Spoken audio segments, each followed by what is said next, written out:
Hello my dear student, कैसे हैं आप सब। उम्मीद करता हूँ आप सब अच्छे से होंगे। आप सभी का स्वागत है हमारे YouTube channel physics analysis centre में। अभी तक पिछले वीडियो में हमने चैप्टर 1 के जितने भी इम्पोर्टेंट डेरिवेशन थे सभी को किया। गॉस की प्रमेय की सहायता से जो कूलाम के नियम का सत्यापन किया, अनंत लंबाई के सीधे धारावाही चालक कारण उत्पन्न विद्युत क्षेत्र की तीव्रता को देखा। यानी पिछले सारे टॉपिक को क्लियर किए। इस वीडियो में हम न्यूमेरिकल देखेंगे, यानी चैप्टर 1 के जितने भी इम्पोर्टेंट न्यूमेरिकल है सबको हम देखेंगे। तो चलिए बगैर टाइम वेस्ट किए हम वीडियो को शुरू करते हैं। तो पहला न्यूमेरिकल है हमारे पास कि एक विद्युत द्विध्रुव 10⁵ न्यूटन प्रति कूलाम के वैद्युत क्षेत्र में 30 अंश के कोण पर रखा गया है और उस पर 6×10⁻24 न्यूटन इंटू मीटर का बल आघूर्ण लग रहा है। विद्युत द्विध्रुव आघूर्ण की गणना कीजिए। तो सबसे पहले दिया है, क्या लिखिए, हम इसको हल करते हैं। देखिए दिया है, क्या दिया है उसको हम देखते हैं। दिया है E इज इक्वल टू है 10⁵ न्यूटन प्रति कूलाम और वैद्युत क्षेत्र में 30 अंश के कोण पर, यानी हमको थीटा बराबर कितना दिया है, 30 अंश के कोण पर रखा गया। उस पर 6×10⁻24 न्यूटन इंटू मीटर बल आघूर्ण that means tau is equal to हमें दिया है 6×10⁻24 न्यूटन इंटू मीटर। हमें ज्ञात क्या करना है, वैद्युत द्विध्रुव आघूर्ण डेट मीन्स P का मान हमें ज्ञात करना है। तो हमने आपको डेरिवेशन बताया था द्विध्रुव पर बलयुग्म का आघूर्ण। फार्मूला सिंपल होता है टाउ इज इक्वल टू होता है PE साइन थीटा, ये होता है। हम इसको सॉल्व करें, टाउ का मान हमें क्या दिया है, 6×10⁻24 ये है बराबर P को हमें फाइंड आउट करना है इंटू E का मान कितना है 10⁵ और इंटू साइन थीटा यानी साइन 30, ये हो गया। अब को हम इसको तो एज इट इज लिखेंगे 6×10⁻24 इज इक्वल टू P को एज इट इज 10⁵ को एज इट इज साइन 30 का मान क्या होता है 1/2, तो 1/2 इसको हम ऐसे लिख लेंगे। अब देखिए इसको हम यहाँ पर 10⁵ को एक अलग करें तो इसको हम लिख सकते हैं 10×10⁴, ठीक है। तो एक बार हम इसको और लिख लेते हैं 6×10⁻24 is equal to P into, इसको हम लिख सकते हैं यहाँ पर ये 10 होगा 10⁴, यानी 5 2 1 2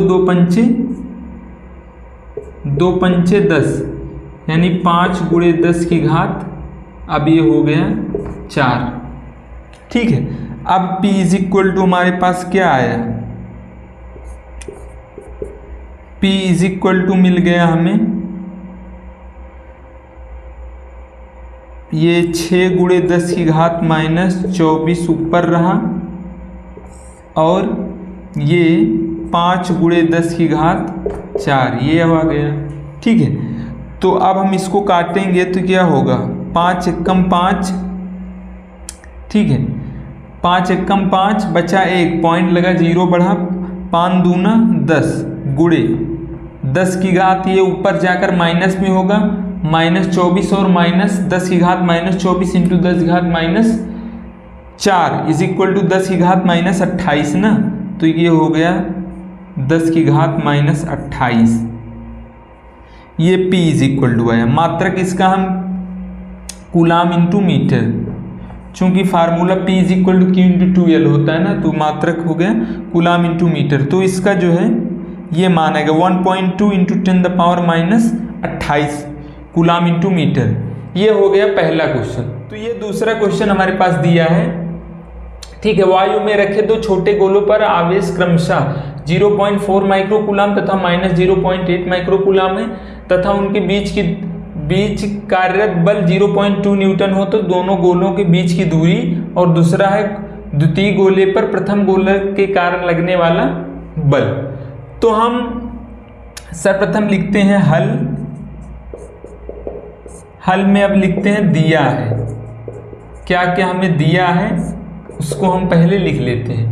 तो आवेश क्रमशः यानी Q1 का मान दिया है हमारे पास 0.4 माइक्रोकूलाम, यानी माइक्रोकूलाम को हम कूलाम में बदलेंगे, चूंकि आवेश का मात्रक कूलाम होता है तो ये 10⁻⁻6 से हम गुणा करते हैं। ठीक है, Q2 इज इक्वल टू दिया है, ये माइनस इसकी प्रकृति है, न्यूमेरिकल में इसको हम प्लस ही लेंगे। दिया है 0.8 माइक्रोकूलाम, इसको हम लिखेंगे 0.8 × 10⁻⁻6 कूलाम। ठीक है, और F इज इक्वल टू क्या दिया है 0.2 न्यूटन। ठीक है, तो हमें R बराबर ज्ञात करना है, और ये द्वितीय बल के कारण, द्वितीय गोले पर प्रथम गोले के कारण बल ज्ञात करना है ये। ठीक है, तो अब हम चूंकि हमने एक फार्मूला पढ़ा है F is equal to coulomb का नियम 1/4πε0 Q1 Q2/r², ये हमने फार्मूला जो है पढ़ा है। अब हम करते हैं इसको सॉल्व। ठीक है, इसको अब हम सॉल्व करते हैं। तो F का मान हमें क्या दिया है 0.2 न्यूटन, 0.2 हो गया। 1/4πε0 का मान हमने आपको बताया 9 × 10⁻9 होता है। Q1 का मान है, देखिए 10 की घात को जब हम इस तरफ लाते हैं, जितने अंक में लाते हैं उतने 10⁻−1 से गुणा करते हैं। तो हम एक अंक यहाँ पर इसको लाएंगे तो 10⁻−1 से गुणा करेंगे तो ये हो जाएगा 4 × 10⁻−1 है और -6 -7 हो जाएगा इंटू, ठीक है, इंटू Q2 की ये है, ये भी वहीं पर हम यहाँ पर दशमलव लाएंगे तो -10⁻−1 से गुणा होगा, तो इसको हम लिख सकते हैं 8 × 10⁻7 अपान r² तो होता है। ये क्लियर है। अब यहाँ पर देखिए हमें चाहिए, इसको अभी हम मिटा देते हैं। ठीक है, वो हम बल को भी ज्ञात कर लेंगे। अब देखिए हम r² बराबर ज्ञात करेंगे तो ये हो जाएगा, नीचे आ जाएगा, ये हो जाएगा 9 × 10⁻9 इंटू 4 × 10⁻7 इंटू 8 × 10⁻7 अपान 0.2 को हम 2 × 10⁻−1 लिख सकते हैं, चूंकि हम यहाँ लाएंगे तो -10⁻−1 से गुणा हो जाएगा। अब देखिए 10 की घात को हम पहले एडजस्ट करते हैं, ये -7 इंटू में हो गया -14 हो गया, और ये 14 में से ये ऊपर जाकर चला गया तो यहाँ पर ये आ जाएगा प्लस, यहाँ पर 10 हो जाएगा, ये 10 की घात ऊपर आएगी तो प्लस में हो जाएगी, इसको हम 10 बना लेते हैं। तो -14 में से 10 गया, कितना बचा -4 ना, r² इज इक्वल टू ये 8 चौक, यहाँ से 2 से हम इसको काट सकते हैं ना, 2 × 2 2 दूना 4 यानी 16, यानी 9 × 16 × 10 की घात -4, ये हो गया। क्लियर है ना। यहाँ पर ये 14 हुआ, ये वाला 10, ये वाला ऊपर आकर 10 बन गया, 14 में से 10 गया, मतलब -14 में से +10 गया तो -4 आया। अब 16 9 144 ना, ये हो गया 144 × 10 की घात -4, r बराबर ये आ गया √144 × 10 की घात -4। अब देखिए इसको हम 144 को 12 × 12 लिख सकते हैं, यानी ये 12 निकल आया, और 10 घात -4 को हम क्या लिख सकते हैं 10 घात -2 इंटू 10 घात -2, तो ये हो गया 10 की घात -2।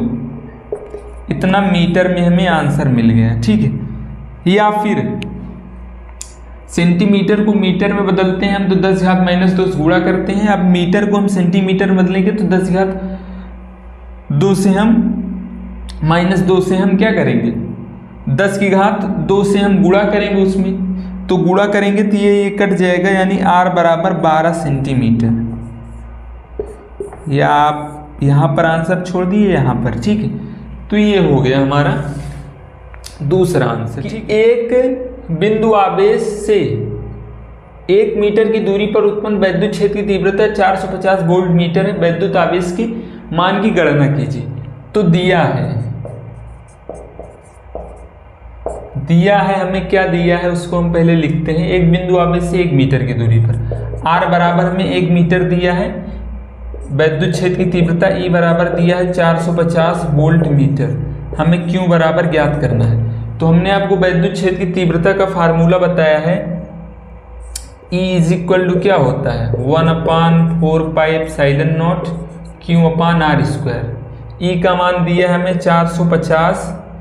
1/4πε0 का मान हमें पता है 9 × 10⁹ होता है। इंटू Q का मान हमें ज्ञात करना है अपान r²। एक का हम स्क्वायर करेंगे तो एक ही आएगा। ओके, ठीक है, तो एक ही आएगा। तो हम क्या करेंगे, Q इज इक्वल टू ज्ञात करें तो ये यहाँ पर 450 ऊपर रहेगा, ये 9 × 10⁹ ये नीचे आ जाएगा, ठीक है। तो 1 10 की घात से 1 10 की घात यहाँ पर हम कैंसिल कर देंगे, यानी 10 की घात 8 बची। 9 × 1 = 9, 9 बचे 45, यानी Q इज इक्वल टू आ गया 5 गुणे ये 10 घात ऊपर जाकर माइनस में हो जाएगा 10 की घात -8 कूलाम। तो ये आ गया 5 × 10 की घात -8 कूलाम। ये इसका आंसर आ गया, ठीक है। तो बस यदि किसी आवेशित चालक पर 1500 इलेक्ट्रॉन की अधिकता है तो इस पर आवेश की मात्रा तथा प्रकृति बताइए। ये भी क्वेश्चन इंपॉर्टेंट है, इस टाइप के 1-2 नंबर में पूछे जाते हैं। हमने एक ले लिया है। देखिए हमें दिया है कि 1500 इलेक्ट्रॉनों की अधिकता है। n बराबर हमें मिला है 1500 इलेक्ट्रॉन, ठीक है। तो हमें ज्ञात करना है क्या, आवेश की मात्रा तथा प्रकृति। Q बराबर हमें ज्ञात करना है और उसकी प्रकृति भी बताना है। तो हम हल करते हैं। तो एक फार्मूला होता है Q बराबर NE, ठीक है। तो हमें Q बराबर ज्ञात करना है। N का मान है 1500 गुणे इलेक्ट्रॉन पर आवेश क्या होता है 1.6 × 10⁻⁻19, ठीक है।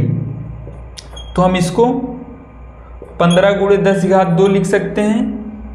इसको हम लिख सकते हैं क्या इंटू 1.6 × 10⁻⁻19 कूलाम, ठीक है। तो ये हो जाएगा यहाँ पर